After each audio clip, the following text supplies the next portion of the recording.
Dear students, आज हम class 9 की डीओई वर्कशीट 45 करने जा रहे हैं।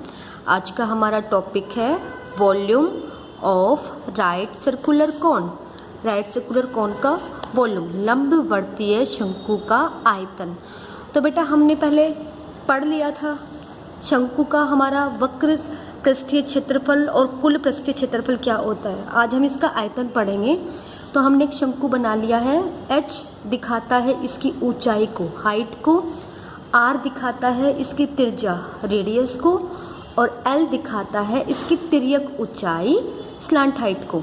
तो बेटा क्लियरली हमें दिख रहा है कि अगर मैं सिर्फ इस पोर्शन की बात करूं तो आपकी ये एक राइट एंगल ट्रायंगल बन रही है, समकोण त्रिभुज। तो समकोण त्रिभुज पे हमारे पास तीनों साइड्स में एक रिलेशन होता है पाइथागोरस प्रमेय से।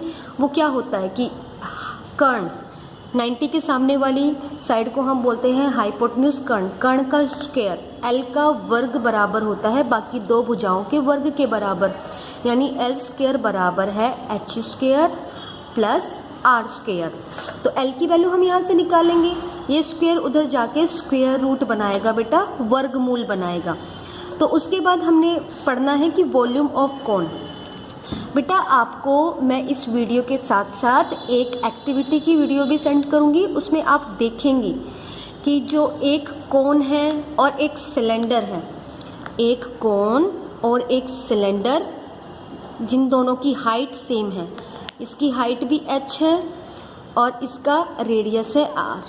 अगर सेम साइज का मैं एक कोन लेती हूँ जिसकी हाइट h है और रेडियस r, तो हम पाएंगे कि मान लो मैं इस कोन में पानी भर के सिलेंडर में डाल रही हूँ, सिलेंडर में पोर कर रही हूँ, तो 3 कोन के भरने से हमारा एक सिलेंडर कंप्लीट होएगा। यानी जो कोन का वॉल्यूम है वो 1/3 है। किसका 1/3 है? सिलेंडर के वॉल्यूम का। तो सिलेंडर का वॉल्यूम होता है बेटा पाई r स्क्वायर h। तो आपका कोन का वॉल्यूम क्या आ जाएगा? 1/3 पाई r स्क्वायर h। अब इन्हीं फॉर्मूलों पे बेस्ड हम कुछ क्वेश्चंस करेंगे बेटा, वो आपको एक्टिविटी अच्छे से देखनी है और करके भी देखनी है। पहले आप वीडियो को अच्छे से वॉच करेंगे, उसके बाद आप उस एक्टिविटी को ट्राई करेंगे कि सेम रेडियस और सेम हाइट का एक कोन, शंकु और एक बेलन लेंगे और आप पाएंगे कि 3 शंकु से जाकर आपका एक बेलन भरता है। तो यानी जो धारिता है, जो कैपेसिटी है कोन की, वो 1/3 है। किसकी 1/3 है बेटा? सिलेंडर की। अब इसके बाद देखिए हम कुछ क्वेश्चंस कर रहे हैं। आपको एक शंकु, एक कोन की ऊंचाई दे रखी है 21, स्लांट हाइट यानी L, ऊंचाई मतलब H आपको दे रखा है 21 सेंटीमीटर और L आपको दे रखा है बेटा 28 सेंटीमीटर। आपको निकालना है वॉल्यूम, शंकु का आयतन। तो पहले मैं बेटा आयतन का फॉर्मूला लिख रही हूँ, 1/3 पाई r स्क्वायर h। अब बेटा h की वैल्यू मेरे पास है पर मेरे पास r नहीं है, मेरे पास h और l है, r नहीं है। तो मैंने जो फॉर्मूला किया था पहले मैं उसकी हेल्प से r निकालूंगी। r निकालने का देखिए बेटा, यहाँ से r स्क्वायर क्या आएगा आपका? l स्क्वायर और इधर जाके minus h square, l square minus h square. तो पहले मैं r को फाइंड आउट करूँगी। तो अंडर रूट में 28 का वर्ग माइनस 21 का स्क्वायर, 28 का आप करेंगे बेटा कितना आएगा? 784 माइनस 441। तो आपके पास आ जाएगा अंडर रूट 343। अब 343 आपका रेडियस आ रहा है अंडर रूट के अंदर। आपने क्या किया? 28 का स्क्वायर आपने फाइंड किया, 28 मल्टीप्लाई 28 जो 784 आ गया। 21 का स्क्वायर जब आपने देखा तो 21 का स्क्वायर क्या आ रहा है? 21 इंटू 21 441। जैसे ही आपने बेटा इसको सब्ट्रैक्ट किया तो आपको मिला 343। अब 343 के हम टुकड़े करेंगे। 343 आपको पता है 7 का घन होता है, 7 से भाग होएगा, 7 चौक 28, 7 न्यून 63, फिर 7 से जाएगा, फिर 7 से जाएगा, यानी ये आ गया 7 का जोड़ा बन गया। तो आप इसको लिख सकते हो 7 वर्गमूल 7। ये आपका रेडियस आ गया। अब हमें वॉल्यूम ऑफ कोन निकालना है, तो निकालेंगे हम 1/3 पाई की वैल्यू 22/7, आपको बेटा आर स्क्वायर चाहिए था, आर तो आपको चाहिए ही नहीं था। तो अगर आप आर स्क्वायर करोगे तो आर की वैल्यू थी 343। अगर स्क्वेयरिंग बोथ साइड दोनों तरफ वर्ग करेंगे तो यहाँ से वर्गमूल हट जाएगा, 343 आ जाएगा। तो आर स्क्वायर की वैल्यू 343 और एच आपका आ गया 21। 3 7 21 से 21 कैंसिल आउट, यानी आपका शंकु का आयतन आ गया 22 इंटू 343 सेंटीमीटर क्यूब। क्योंकि मैंने आपको बताया था किसी भी ठोस का आयतन जो होता है वो क्यूबिक में होता है, क्यूबिक इकाई में होता है, क्यूबिक यूनिट में होता है। तो मेरे पास एच और एल गिवन थे, उनकी हेल्प से मैंने आर निकाला, लेकिन हमें आर स्क्वायर की जरूरत होती है। तो आर निकालने की बजाय हम आर स्क्वायर की ही वैल्यू पुट कर देंगे, ये रूट वाला चक्कर ही खत्म हो जाएगा आपका। इन दोनों को गुना करके लिखेंगे, वो आपका आ जाएगा बेटा शंकु का आयतन। इसी तरीके से क्वेश्चन 2 हम देखेंगे बेटा। आपको एक शंकु का आयतन, वॉल्यूम ऑफ कोन आपको दे रखा है 9856 और डायमीटर व्यास आपको दे रखा है। लेकिन अगर डायमीटर दे रखा है तो रेडियस, त्रिज्या हम निकालेंगे। त्रिज्या क्या होती है, हमारे व्यास की आधी होती है, यानी 28/2 14 सेंटीमीटर आपके पास आर की वैल्यू आ गई। अब बेटा पहला पार्ट ये है कि आपको शंकु की ऊंचाई निकालनी है। जब आपको उसका आयतन दे रखा है और उसका रेडियस पता है आपको, तो वॉल्यूम ऑफ कोन क्या होता है 1/3 पाई आर स्क्वायर एच। आपको v पता है, पाई की वैल्यू पता है, r पता है, आपको h निकालना है। तो वैल्यू पुट करेंगे, v की वैल्यू 9856, 1/3, पाई की वैल्यू 22/7, r की वैल्यू है 14 और r स्क्वायर है तो 14 इंटू 14 इंटू h। इसको जितना सिंप्लीफाई कर सकते करेंगे, 7 1 जार 7, 7 2 जार 14। अब h निकालने के लिए सारी इन टर्म्स को हम उधर लेकर जाएंगे। 3 यहाँ पे अपॉन में डिवाइड में है, उधर जाके मल्टीप्लाई हो जाएगा। 9856 इंटू 3 22, 2 और 14 h के साथ मल्टीप्लाई में है तो इधर आके डिवाइड करेंगे। 22 इंटू 2 इंटू 14। इसको जैसे ही आप सिंप्लीफाई करेंगे बेटा आपको किसकी वैल्यू मिल जाएगी, h की वैल्यू मिल जाएगी। अब क्योंकि h तो हमें निकालना पड़ेगा क्योंकि नेक्स्ट क्वेश्चन में मुझे l निकालना है, तो हम इसको सिंप्लीफाई करेंगे। पहले मैं 11 से कट कर रही हूँ। 11 2 जा 22, 11 8 जा 88, 10 बचा 105, 11 9 जा 99, 6 बचा 11 6 जा, फिर कैंसिल आउट हो जाएगा ये 2 1 जा 4 4 8, फिर कैंसिल हो जाएगा ये 7 से कट कर दिए, 7 2 जा 2, 7 6 जा 42, 7 4 जा। अब आपके पास h क्या बचा है बेटा 64 इंटू 3 अपॉन में 2 इंटू 2, 2 इंटू 2 4, 4 से फिर कट हो जाएगा ये आपके पास आ जाएगा 16, 16 इंटू 3 48। ये आपके पास बेटा h की वैल्यू आ गई है 48 सेंटीमीटर। अब आपको वैल्यू निकालनी है किसकी, l की। तो l हमने देखा था l क्या होता है h square plus r square, h square यानी 48 का स्क्वायर प्लस r स्क्वायर 14 का स्क्वायर।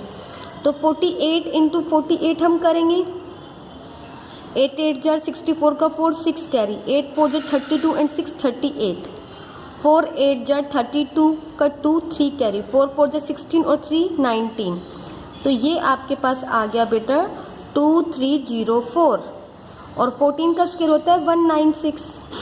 तो टोटल हमारे पास L कितना आ गया अंडर रूट 196। ऐड करेंगे यहाँ पे यहाँ पे यहाँ पे, ये आ गया 2500।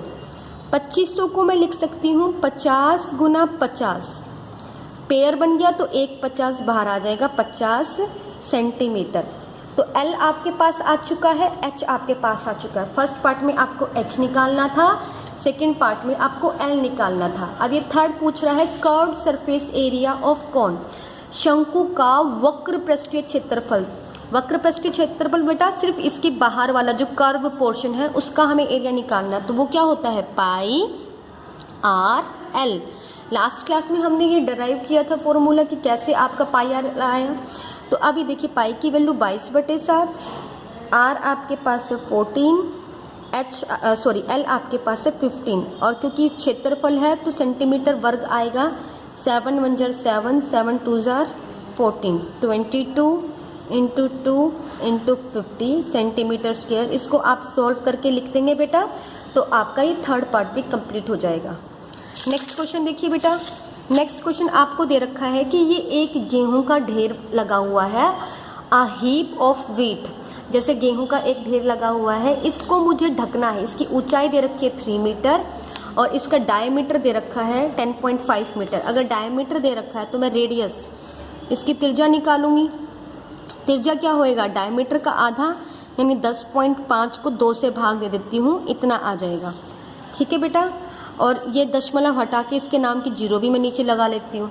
अब आपको निकालना है कि अगर मैं इस गेहूं के ढेर को किसी चीज़ से ढकना चाहती हूँ, कैनवास से ढकना चाहती हूँ, तो कितना कैनवास मुझे चाहिएगा, उस कैनवास का आपको क्षेत्रफल निकालना है। अब जो व्हीट है वो नीचे तक बिछा हुआ है, जब आप इसको ढकेंगे तो खाली इसके कर्ड पोर्शन पे वो कपड़ा आएगा, यानी इसका वक्र पृष्ठीय क्षेत्रफल जो क्या होता है पाई आर एल। पाई आर एल। अब बेटा आप ये देखिए, पाई की वैल्यू 22/7 है, आर आपके पास 105/20 है, लेकिन फिर से कन्फ्यूज़न आपका एल आपको नहीं पता। तो बेटा आपके पास एच है और आर है, तो पहले आप एल निकालेंगे, √r² + h²। आप इसको सिंप्लीफाई करेंगे, जितना आप इसको कैंसिल आउट कर सकते हैं 5 से काटिए, 21/4। तो हम L निकालना चाह रहे हैं, तो L आपका क्या आएगा, √r² + h²। तो बेटा यहाँ हम R की और H की वैल्यू पुट करेंगे। R है आपका 21/4, तो 21/4 का स्क्वायर, और H है आपके पास 3 का स्क्वायर। तो आपके पास 21 का स्क्वायर है 4, 4 1, 4 का वर्ग 16, 9। तो आप जब इसको सिंप्लीफाई करेंगे, लघुत्तम 16 आएगा, 16 नीम 144। तो आपके पास क्या बनाइए 5, 8, 5/16। ये काफ़ी कॉम्प्लिकेटेड हो रहा है, बट कोई बात नहीं, आप L की वैल्यू निकालेंगे बेटा, और L की वैल्यू यहाँ रख के इसको सिंप्लीफाई करेंगे और आप कैनवास का क्षेत्रफल निकालेंगे बेटा। आपके पास H गिवन था, R गिवन था, आप इस फॉर्मूले से L निकालेंगे जैसे हमने लास्ट क्वेश्चंस में किया है, और फॉर्मूले में वैल्यूज़ को सब्स्टिट्यूट कर देंगे। अब देखिए बेटा, जो हमारा लास्ट क्वेश्चन है, 4th क्वेश्चन, वो आपका क्वेश्चन क्या है कि आपके पास एक समकोण त्रिभुज है, राइट एंगल ट्रायंगल, जिसकी एक भुजा है 12 सेंटीमीटर, एक है 5, एक है 13 सेंटीमीटर। तो अगर आप मान लीजिए कि ये आपके पास ये एक समकोण त्रिभुज है, ये एक समकोण त्रिभुज है आपके पास, ये भुजा है 12, ये भुजा है 5 और ये भुजा है 13। तो आपको इस ट्रायंगल को भुजा 12 से रिवॉल्व करना है, यानी आप ऐसे इसको घुमाते जा रहे हैं। जब बेटा आपने इस ट्रायंगल को घुमाया तो जो ट्रायंगल इधर थी, रोटेट होके यही भुजा आपकी इधर भी आ जाएगी, और ये आपका बन जाएगा एक राइट सर्कुलर कोन, जिसकी हाइट आपके पास है 12 और रेडियस आपके पास है 5। H है आपके पास 12 मीटर और R है आपके पास 5 मीटर। आपको उस शंकु का जो बना है उसका आयतन निकालना है। उसका आयतन क्या होगा, 1/3 पाई r² H। 1/3 पाई की वैल्यू 22/7। R आपके पास कितना आया 5, तो 5 × 5, और हाइट आपके पास आई 12। बेटा ये आप ध्यान रखिएगा कि जिस भुजा से आप उसको घुमा रहे हैं, रिवॉल्व कर रहे हो, ये भुजा है, जैसे इस भुजा से कर रहे हो तो आपका ऐसे ऐसे घूम के वो क्या बन जाएगा, एक कोण बन जाएगा। यानी जिस भुजा से आपने रिवॉल्व किया है वो हाइट का काम करेगी और दूसरी भुजा आपकी त्रिज्या का काम करेगी। इसको आप सिंप्लीफाई करेंगे। बेटा इस वीडियो को अच्छे से देखेंगे, और मैंने जो सिंप्लीफाई नहीं किए हैं वो कैलकुलेशन मैंने आप लोगों के लिए छोड़ दी है। अच्छे से कैलकुलेट करके आंसर फाइंड आउट करके आप भेजेंगे मुझे। थैंक यू सो मच बेटा।